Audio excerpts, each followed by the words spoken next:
মদন দা, তুমি এভাবে হাঁটছো কেন? এভাবে হাঁটবো না তো কিভাবে হাঁটবো? কেন, তুমি যুবসাথী ফর্ম ফিল আপ করোনি? হ্যাঁ করেছি তো, কেন? আরে ম্যান, তুমি জানো তোমার কত বড় সম্মান? নিজের জন্য না হলেও অন্তত পিসির জন্য গর্ব করে এভাবে বুক ফুলিয়ে হাঁটো। কি তো বলছো? না, চলো।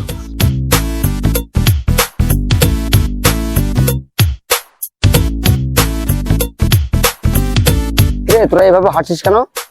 निकल लौड़े, पहली फुर्सत में निकल। কিছুই তো বুঝতে পারলাম না রে বাবা।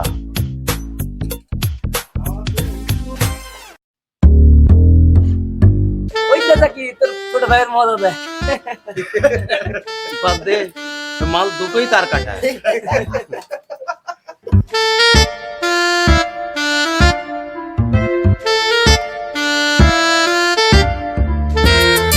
মদনা, এদিকে শোন শোন। কিরে, তোদের ব্যাপার কি? শরীরে কোনো সমস্যা নাকি ওভাবে হাঁটছিস? আরে না না, পিসি আমাদের 1500 টাকা করে দেবে তো, তাই ফর্মটা ফিল আপ করে আসলাম। তা অনেক খুশি খুশি লাগছে। পিসির জন্য গর্বে বুকটা চচ্চড় করে ফুলে উঠছে। তাহলে তো আমার আরো বেশি বুক ফোলানো দরকার, আমি যে কৃষক বন্ধু পাই। আরে পাগলারা, আমার বুক তো এতটা ফোলানোর দরকার যতটা ফুলাতে গেলে বুকটা দম করে ফেটে যাবে। আমি কৃষক বন্ধুও পাই, যুব সাথীও পাবো, আর আমার বউ লোকের ভান্ডারও পাই। মজাই মজা, সত্যি পিসির তুলনা নাই। পিসি জিন্দাবাদ।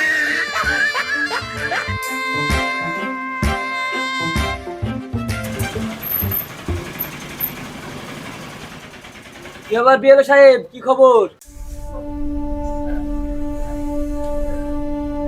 আচ্ছা, তাহের শেখ আর নির্মলা দাসের বাড়িটা কোথায়? তাহের তো আমারই আব্বা, আর নির্মলা কাকি এর মায়ের নাম। কেন, কি হয়েছে? এছাড়া এনাদের নাম বাদ করেছে। এদেরকে কোর্টে গিয়ে উকিল ধরে আবার সব কাগজপত্র দেখিয়ে লিস্টে নাম তুলতে হবে। খবরটা জানানো থাকলো, কিভাবে কি করতে হবে সেটা পরে জানিয়ে দেবো।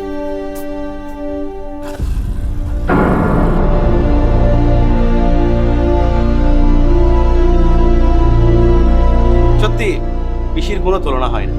হাস রাখিস, আরো হাস। আর বল্টু, তুই আব্বাকে গিয়ে বলগা, আব্বা এসে তোমার নাম বাদ পড়েছে। ছি ছি ছি, আমি চাকরি কেন হারালাম, শামীমের ভাই উড়িষ্যায় কাজে গিয়ে হত্যা কেন হলো, তোরা সব ভুলে গেছিস। আমাদের পাড়ার মসজিদটা আর পূর্ব পাড়ার গোরস্থানটা আর অকাপ সম্পত্তি নাই, সরকার নিয়ে নিয়েছে। সেটা খেয়াল আছে তোদের? সুরেনের দিদি আজও ধর্ষণের বিচার পায়নি, ভুলে গেছিস বাবলু? কাল যখন আমার বাপকে, ওর মাকে সরকার বেনাগরিক বলে ঘোষণা করবে, তখনও তোরা সবাই মিলে পিসিরে গুণগান করিস। জাকির ভাই, তুমি এমন ভাবে কথা বলছো যেন সব দোষ পিসিরই। চাকরি যাওয়ার পেছনে পিসির কি হাত আছে? আর উড়িষ্যায় পিটিয়ে হত্যা হয়েছে, তার জন্য পিসি তো আন্দোলন করেছে। সব থেকে বড় ব্যাপার হলো এসআইআর নিয়ে সুপ্রিম কোর্ট পর্যন্ত পিসি নিজেই কেস লড়ল। তাছাড়া কত প্রকল্পের মাধ্যমে কত কত টাকা দিচ্ছে ভাবো দেখি। আর তুমি পিসিকে দোষী ভাবছো? তোরা কোনোদিনও বুঝবি নি যে কোনটা কাজের কাজ আর কোনটা লোক দেখানো। পিসি কিন্তু ভালো জানে মলম কিভাবে মাথায় দিতে হয়।